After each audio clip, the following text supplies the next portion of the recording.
Now, everybody in the room has read lots of books on spirituality, no doubt, you see. And, relax for a second. We read all the spiritual material, or we go to church, we listen to a great lecture, we feel terrific. And the very next day, we curse the first guy that cuts in front of us in traffic. We say to ourselves, didn't I get it, or what?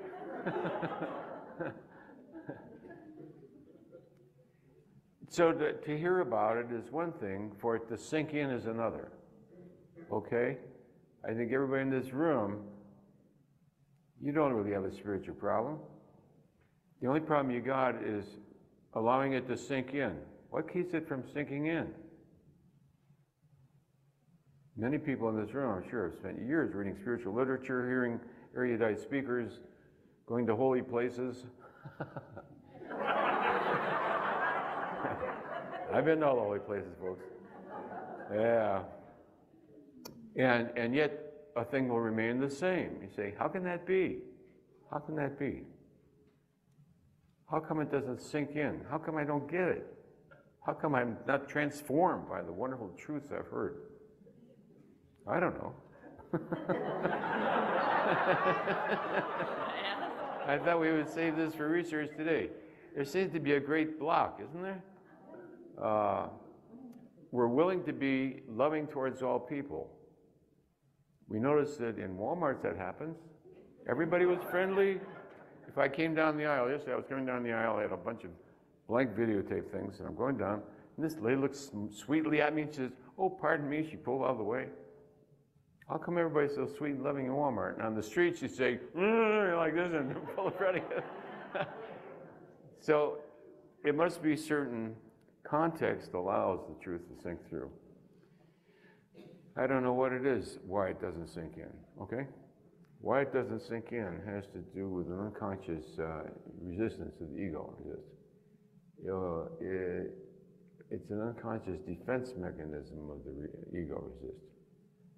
It's the ego defending its very structure, resist.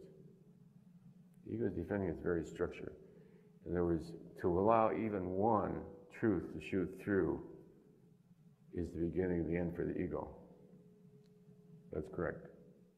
So the ego defends itself by not allowing any immigrants. You get one sweet, loving little old lady wanders through, you're blowing the whole game, you know what I mean? Iris, you're not supposed to be treating the people this way.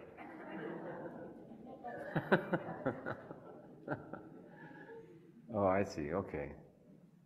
Consequently, love is the greatest danger, resist. Ah, yes. So the way, oh, I got it, okay. What I just saw is true, okay. All right, that's what we're building up to the lectures anyway. What we said was, what we're approaching it from the side of the ego, because when we get to lecture, whatever it is, about the heart, I don't want the heart impeded by the structures of the ego. So first we're disassembling the ego.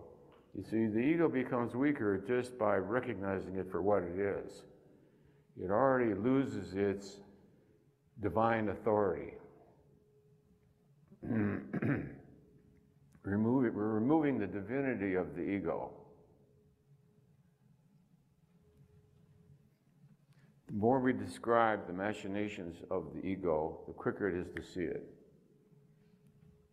The weaker it becomes. Because when we get to the lecture on the heart, if I'm capable of giving it, the heart now sweeps through unimpeded because the ego's resistances have been weakened.